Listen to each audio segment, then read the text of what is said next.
trust her more than I trust you.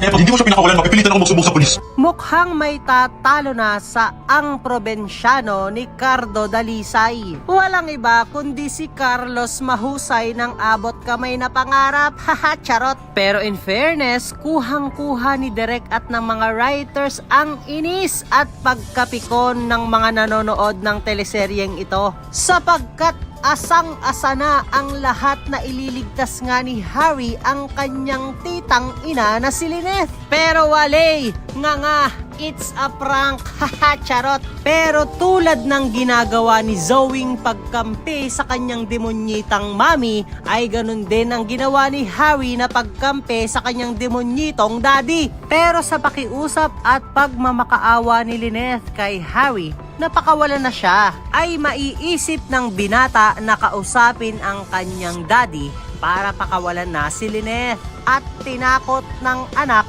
ang ama. Kapag hindi daw pinakawalan ni Carlos si Lynette, ay isusumbong niya daw ito sa mga pulis. Kaya ayan tuloy, binambo ni Carlos ng kawali ang ulo ng kanyang anak. Oh, ano ka ngayon, Harry? Kayabangan mo, ang dami mo pa kasing sinasabi. Ayan, bulagta ka ngayon tuloy. Buti nga sa'yo, haha, charot. Pero kung may mga naiinis na televiewers sa mga ginagawang eksena ni Direk at ng mga writers, ay marami din ang natatawa dahil pinukpok ng kawali ni Carlos ang ulo ng kanyang anak. Kaya napaisip na naman yung iba na baka magka-amnesia din ang binata tulad ni Robert at hindi na gumaling-galing, haha, charot. Pero wag kayong mag-alala, gagaling din yung amnesia ni Robert after 10 years.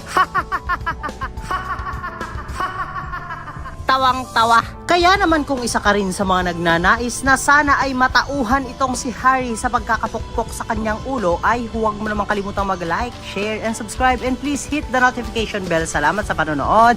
Paalam!